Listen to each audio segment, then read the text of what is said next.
11 आम के जो पत्ते जिस डाली में लगे होते हैं, वो डाली कोमल सी डाली, 11 टुकड़े महाराज एक कच्चे सूत से लपेटकर 11 बार, उसका भाग जब उसको लपेट लोगे इस तरह से इकट्ठा करके, आगे का जो भाग है 11 बार कच्चा सूत लपेटने के बाद जो भाग पीछे का आगे का कोई भी हो, उसको शहद में डुबाकर शिव जी को समर्पित कर दो। किस जगह पर रखना है? अशोक सुंदरी वाली जगह। अशोक सुंदरी की जगह जानते हो आप लोग, पहले भी आपको बताया है, आज फिर आपको वर्णन कर दी। जैसे ये गोल जलाधारी है, ये शिवलिंग रखा है, ये दो जहां से पानी बह रहा है बाबा के चरणारविंद, राइट में श्री गणेश जी का स्थान, लेफ्ट में कार्तिकेय का स्थान, बीच में अशोक सुंदरी की जगह। शंकर भगवान की 6 लड़कियां हैं। भगवान शंकर के 13 बच्चे, 13 बच्चों में से 6 लड़कियां, उस 6 लड़कियों में से एक लड़की का स्थान, भगवान शंकर की एक बेटी का स्थान, अशोक सुंदरी का स्थान सामने पद्म पुराण में स्पष्ट किया। ये स्थान अशोक सुंदरी का। शंकर भगवान की जलाधारी में पार्वती जी का हस्तकमल, ऊपर से जो एक एक बूंद पानी गिरता है, ये शंकर भगवान की 5 लड़कियों का स्थान है। जया, विषहरा, सामरीबारी, दौतली और देव। शंकर भगवान की 5 लड़कियां भगवान शंकर के मस्तक पे जल की धार गिरा रही हैं। बीच में जो अशोक सुंदरी का स्थान महाराज, उस जगह पर शहद का मुख, जो शहद आपने भिगोया है, उस शहद का मुख शंकर जी की ओर कर इसी चैत्र के महीने में, इन्हीं नवरात्रि में शंकर भगवान के उस अशोक सुंदरी की जगह पर शहद का भाग शिव जी की ओर रख दें। महाराज अगर घर में संपदा की कमी हो या कोई पैसा खा गया हो, रुपया नहीं दे रहा हो, पैसा अटक गया हो, तो उस शहद को शिव जी की ओर मुख कर उस आम के पल्लव की जो डंडी है उसको 11 डंडी को वहां रख दीजिए और उससे अपनी कामना कर आ जाइए। हो सके उस शहद में से थोड़ा सा शहद किसी रुमाल पर, किसी कपड़े में लगाकर उसको रख लीजिए। जिस व्यक्ति से पैसे लेना है, जिस व्यक्ति से पैसे मांग रहे हो, उससे एक बार जाकर मिल लीजिए, एक बार उसको खबर कर दीजिए। बाबा चाहेगा भोलेनाथ तो नवरात्रि में ही पैसा वापिस आ जाएगा, अगर शिव कृपा कर दे। ये बाबा की करुणा। आम का पल्लव कोई साधारण नहीं जिसको कलश के ऊपर रखा जाता है, शिव की कृपा। जिस आम के पेड़ पर स्वयं कामदेव चढ़कर भगवान शंकर के तीसरे नेत्र द्वारा जलकर भस्म हो जाते हैं, वो आम का पेड़ साधारण नहीं हो सकता, सहज नहीं।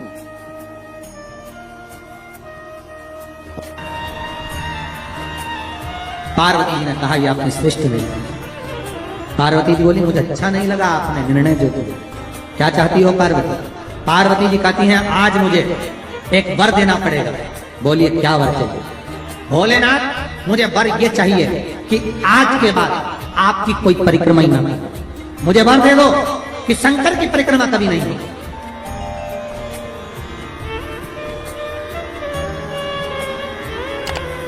शिव की परिक्रमा का विधान नहीं होगा। शंकर भगवान ने पार्वती को तथास्तु कह दिया। आज के बाद शंकर के मंदिर में शिवलिंग की कोई परिक्रमा नहीं करेगा। कभी आपने करते हुए देखा किसी को? नहीं।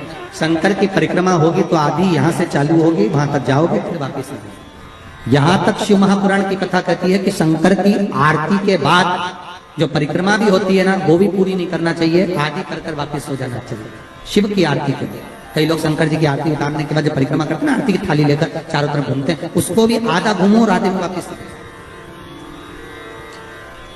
शिव परिक्रमा करना वर दीजिए, आप वर प्रदान करो, हमें वर दे दीजिए। पार्वती मैं तुझे वर देता हूं, शिव की परिक्रमा कोई नहीं करे, और अगर शंकर की परिक्रमा कोई भूल से भी करेगा तो उसको दोष लगेगा, उसका पुण्य छिन्न होगा। इसलिए शंकर की परिक्रमा लोग नहीं करते क्योंकि उनने जो दान करा, पुण्य करा, सत्कर्म करा, भजन करा, कीर्तन करा, उसका पुण्य धीरे धीरे धीरे धीरे समाप्त होते चले जाता है, उस पुण्य की छिन्नता होती है।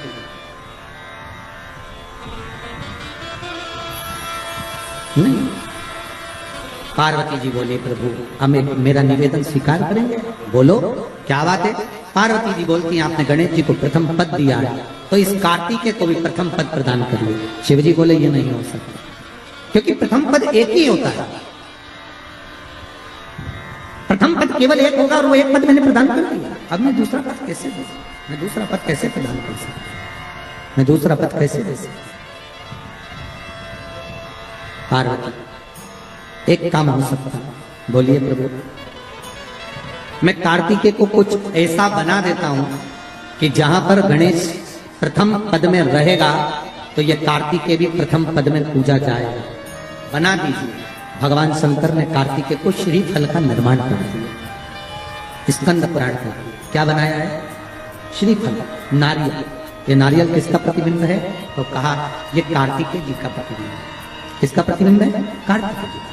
तो गणेश जी की पूजन जो कलश के रूप में होती है तो उसके ऊपर जो श्रीफल रखाता है वो स्कंद देव है, कार्तिकेय है। वो स्कंद देव, वो कार्तिकेय।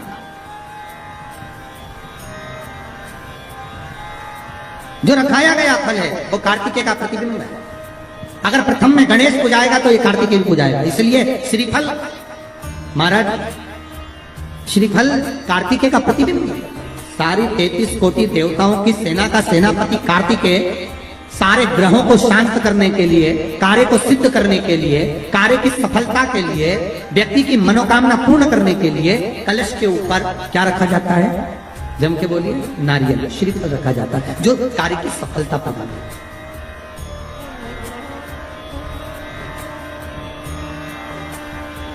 सबसे पहली नवरात्रि का व्रत किसने किया? उत्तर दीजिए। सबसे पहला नवरात्रि का व्रत, नवरात्रि की उपासना सबसे पहले किसने करी थी? भगवान राम। अश्विन के नवरात्रि में भगवान राम ने 9 दिन तक कलश की स्थापना कर लंकाधिपति रावण को मारने के लिए मां जगत जननी की आराधना की। भगवान राम ने मां जगत जननी की आराधना, मां जगदम्बा की आराधना। और कहते हैं मेरे राम ने प्रतिदिन मां आद्यशक्ति को निमंत्रण दिया और मां जगत जननी से विनती निवेदन कर कहा कि आपको प्रतिदिन आना पड़ेगा। इसलिए देवी भागवत में लिखा है कि नवरात्रि में एक दिन, जैसे प्रतिपदा है, पहला दिन है तो 1 कन्या का पूजन करो, द्वितीया है तो 2 कन्या का पूजन करो, तृतीया है तो 3 कन्या का पूजन करो, चतुर्थी है तो 4 कन्या का पूजन करो, पंचमी है 5 कन्या का पूजन करो, छठ है 6 कन्या का पूजन करो, सप्तमी है 7 कन्या का पूजन करो, अष्टमी है 8 कन्या का पूजन करो, नवमी है, जम के बोलो, 9 कन्याओं का पूजन करो। और अगर इस तरह से आप पूजन नहीं कर सकते नवरात्रि में तो 9 कन्याओं का पूजन एक साथ, या तो अष्टमी के दिन या नवमी के दिन कर दो, या मध्य में, बीच में भी आप कर सकते हो एक। पर अगर आपकी कोई कामना है, आपकी कोई इच्छा है, मालूम पड़े, जैसे कई लोग कहते हैं कि हमारी इच्छा है, हमारी वो मकान नहीं बिक रहा, या हमारी वो जमीन नहीं खरीदी जा रही, या हमारी कोई कंपनी नहीं डल रही, या हमारे काम में ये अड़चन आ रही है, तो नवरात्रि में, 4 नवरात्रि में से किसी भी नवरात्रि में आप नियम बना लो कि एक कलश की स्थापना कर एक दिन में 1 कन्या का पूजन कर उसको भोजन कराना, लाल वस्त्र देना, लाल चुनरी देना, दूसरे दिन में 2 कन्याओं का पूजन कर लाल वस्त्र ओढ़ाना, लाल चुनरी देना, तीसरे दिन में 3, चौथे दिन में 4, 5वें दिन में 5, ऐसे 7-9 दिन तक एक कन्याओं के क्रम को बढ़ाते आप उस पूजन का विधान प्रबल कर सकते। आज किसी का फोन था सुबह, तो कोई कह रहे थे कि हमें गुरुजी से बात कराओ, तो समीर जी ने बताया कि फोन आया था और वो बोल रहे थे कि हमें नवरात्रि में अगर मान लो कोई साधना करना हो तो कौन सी साधना करना चाहिए, हम किसकी आराधना करें, हम 9 दिन तक किसकी साधना करें। तो अगर बन सके तो देवी भागवत में सबसे सुंदर साधना यही है कि हम एक दिन में 1 कन्या के चरण धोकर पूजन कर उस कन्या को भोजन कराकर उसका स्मरण करें। हाँ, ये जरूर है कि कोरोना महामारी चल रही है तो इस नवरात्रि में भले ना करें, पर आगे की नवरात्रि में जब नवरात्रि अच्छे रहे, कोरोना से मुक्त रहे, तब आप किसी कन्या को 1 दिन में 1, 2 दिन में 2, 3 दिन में 3, 4 दिन में 4, 5 दिन में 5, ऐसे नवरात्रि 4 बार जो नवरात्रि आती, किसी भी नवरात्रि में आप स्मरण कर उसका फल मिला, उसका फल हो।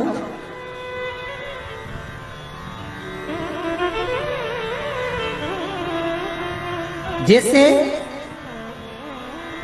बेलपत्री का किया गया दान छिन्न नहीं माना गया। किस चीज का दान? जम के बोलिए जरा। बेलपत्र। बेलपत्री का किया गया दान छिन्न दान नहीं है, समाप्ति नहीं होती। बेलपत्री अगर आपने कोई आपसे कहा जी तुम्हारे यहाँ बेलपत्री लगी है, जरा 8-10 दे दोगी क्या? बिल्कुल। और उससे कहो बेलपत्र तू मत तोड़, हम तोड़ कर देते, और अपने हाथ से बेलपत्र निकाल कर उसको दो दान। ये छिन्न दान नहीं है, ये समाप्त नहीं होता। ये बेलपत्र का दान अविरल दान बढ़ता है, सुख का भान। ये छिन्न होने वाला। एक बार आदि शक्ति मां जगत जननी जगदम्बा दुर्गा भवानी भगवान शंकर के पास जाती है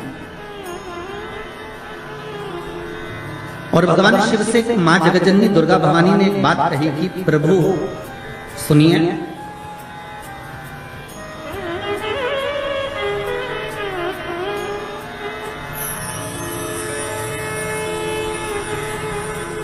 मैं जहां जहां पर हूं, मां जगदम्बा कह रही हूं कि मैं जहां जहां पर हूं, प्रभु आप वहां वहां पर हो ना? शंकर जी बोले बिल्कुल। जहां शक्ति है वहां शिव है, मैं वहां पर हूं।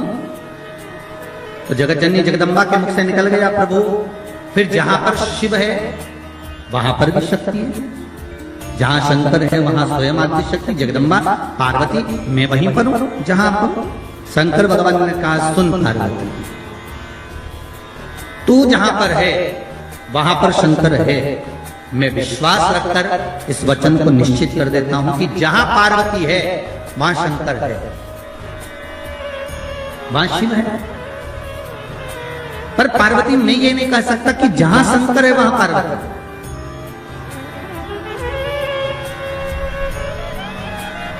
जहां पार्वती है वहां शिव है, ये पक्का है। जहां पार्वती है वहां शंकर है, ये निश्चित है, ये पक्का है। पर जहां शंकर सुता है, जहां शिव है, वहां पार्वती हो, ये पक्का है। इसको मैं निश्चित नहीं कर सकता, इसको मैं पक्का नहीं कर सकता। पार्वती जी की आंखों से अश्रु बहने लगे। माता पार्वती के नयन अश्रु बह रहे हैं, और माता पार्वती के जब नयन अश्रु बह रहे हैं तो भगवान शिव ने पूछा क्या बात है पार्वती, हुआ क्या? आपकी आंखों में आंसू कैसे आ गए?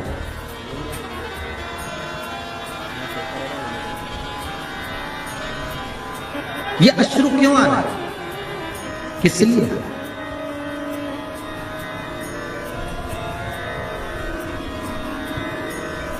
आज हमारे यजमान कह रहे थे कि गुरुजी जरा हमारी धर्म पत्नी को समझाना, थोड़ा सा क्रोध कम कर हो। तो हमने कहा जरा तुम अपनी धर्म पत्नी से बात करवाइए। तो उन्होंने अपनी धर्म पत्नी से बात कराई, तो उनको देखकर लगा कि क्रोध तो करती होंगी, पर यह भी पक्का है कि इनका स्नेह पति के प्रति ज्यादा ही होगा।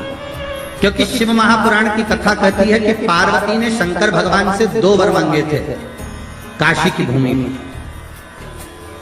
पार्वती जी ने शंकर भगवान से 2 वर मांगे थे। पहला वर माता पार्वती ने शिव जी से मांगा था कि पहला वर दीजिए जिस पति पत्नी में झगड़ा हो उसमें प्रेम बहुत बढ़े। तो शंकर भगवान ने कहा तथास्तु। तो उसका एक असर तो आज दिख गया, ठीक है। मतलब जब बात समझ आ जाए तो समझ लो कि मतलब शिव जी ने जो वर दिया था वो गलत नहीं है, कि जहां पर प्रेम बहुत हो, पार्वती जी कर रही है कि ऐसा वर दो जहां प्रेम, जहां झगड़ा होगा वहां प्रेम जरूर होगा। तो वहां प्रेम बना हुआ है, वहां इसने बना हुआ है। और दूसरा वर माता पार्वती ने मांगा था कि काशी में जो मरेगा, काशी में जिसके प्राण छूटेंगे उसको गुरु मंत्र आपको देना पड़ेगा। इसलिए भारत की भूमि के सबसे ज्यादा मुर्दे, भारत की भूमि के सबसे ज्यादा शव अगर कहीं जलते हैं तो वो काशी में जलते हैं। क्योंकि शंकर भगवान ने पार्वती को यह वर प्रदान किया था। अगर आप कह रही हो तो ठीक है कि काशी में जो मरेगा उसको गुरु मंत्र में दूंगा, पर पार्वती जी के मन में आया कि आपने तो कह दिया कि काशी में जो मरेगा गुरु मंत्र आप दोगे, पर प्रूफ क्या रहेगा? सबूत कि आपने गुरु मंत्र दिया, ये सबूत कहां से आया? ये सबूत का भान कहां से है? तब भगवान शिव ने कहा क्या चाहती हो आप बताओ। तो पार्वती जी बोली आप हमको वर दीजिए कि काशी में जो मरेगा ना उसके सीधे कान में गुरु मंत्र आपको देना पड़ेगा। शंकर भगवान के हम तो उलझ गए, वर देके। कभी कभी अगर पति बोल दे पत्नी को तो क्यों चिंता करती है, मैं बैठा तो हूं, अरे एक अंगूठी क्या मैं तुझे 10 अंगूठी दिला दूंगा। तो पत्नी हमेशा याद करके वही बोलती है, करवा चौथ का चांद बाद में देखती है, बोला अंगूठी की बोलती है। क्यों जी वो आपने बोला था तो वो कहा है। अब पार्वती मैया तो मौन। शिव जी ने पूछा पार्वती तो चुप क्यों गई? पार्वती जी बोली मेरा दूसरा वर कि काशी में जो मरेगा उसको गुरु मंत्र आपको देना पड़ेगा। तो वो गुरु मंत्र कब दोगे? शंकर भगवान ने कहा ऐसा कोई होता है कि संसार को, मानव को, ये मनुष्य को और गुरु मंत्र में, इस संसार के मानव को गुरु मंत्र में प्रदान करो, ये हो सकता है क्या? नहीं नहीं नहीं, मंत्र तो आपको देना ही पड़ेगा, मंत्र तो आपको देना ही, ठीक है। पर पार्वती संसार के लोगों को अगर मैं गुरु मंत्र दूंगा तो उसमें श्रेष्ठता रहेगी क्या? पार्वती जी बोली क्यों नहीं रहेगी, आप तो मंत्र दीजिए बस। भगवान शिव ने वचन दे दिया ठीक है तू बता, मैं गुरु मंत्र देने को तैयार हूं, मैं गुरु मंत्र दे देता हूं। क्या करना है? पार्वती जी ने कहा आप एक काम करना, मरने वाले के सीधे कान में गुरु मंत्र दे देना और सीधे कान में गुरु मंत्र देकर और उस कान को बस मोड़ देना। आप मंत्र देना और कान को मोड़ देना, मैं समझ जाऊंगी कि आपने मंत्र दे दिया। शिव जी ने कहा वचन दे दिया ठीक है। तो इसलिए आज भी नियम है महाराज, दुनिया के लोगों का आज भी भाव ये वर्णन करता है कि काशी में मरने वाले का सीधा कान अपने आप टेढ़ा हो जाता है। आज भी लोग भाव में कह देते हैं कि काशी अभिमुक्त नगरी, काशी मोक्ष नगरी। और कितने किस्मत वाले हो भाई आप लोग, हो पंडितारा वालों, आपके यहां से तो काशी लगभग कितना होगा, 130 किलोमीटर के लगभग होना चाहिए, 130 किलोमीटर। कितने भाग्यशाली हो। शास्त्र कहता है काशी काशी काशी काशी 5 बार बोल ले जीव तो ही गंगा मैया का दर्शन हो जाता है, अभिमुक्तता प्राप्त हो जाती है, सहज थोड़ी ना काशी। तो पार्वती जी की आंख में आज अश्रु देखे। जब पार्वती जी की आंख में अश्रु देखे तो शिव जी ने पूछा बात क्या है, तुम बोलो आज पार्वती क्या हो क्या गया। पार्वती जी बोली बस बात इतनी सी है कि आप बोल रहे हो, मैंने कहा कि जहां मैं हूं वहां शंकर है, बिल्कुल पक्का, पर आप कह रहे हो जहां शंकर है वहां पार्वती नहीं है, जहां शिव है वहां पार्वती नहीं है। आखिर क्यों, किस लिए? शंकर भगवान कहते हैं औगड़दानी त्रिकालदर्शी कैलाशी मेरा शंभो, मेरा शंकर, मेरा ओघड़दानी, मेरा भूतेश्वर, मेरा भूतनाथ, मेरा त्रिकालदर्शी, मेरा महामृत्युंजय कह रहे हैं। हरि पार्वती तो जानती नहीं है, तो मुझे पहचानती नहीं। कुछ स्थान ऐसे हैं पार्वती जहां पर मुझे तेरे बिना भी रहना पड़ता।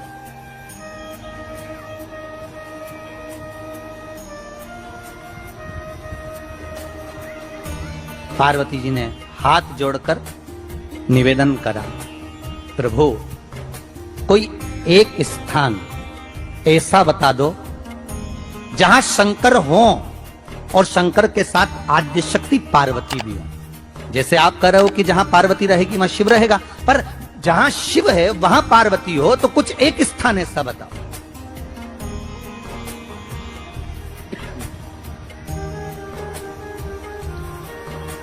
वो स्थान हमको दे दीजिए। शंकर भगवान ने कहा वो स्थान है कुंभ कलश। हर हर महादेव। हमारे चैनल पे आप सभी का स्वागत।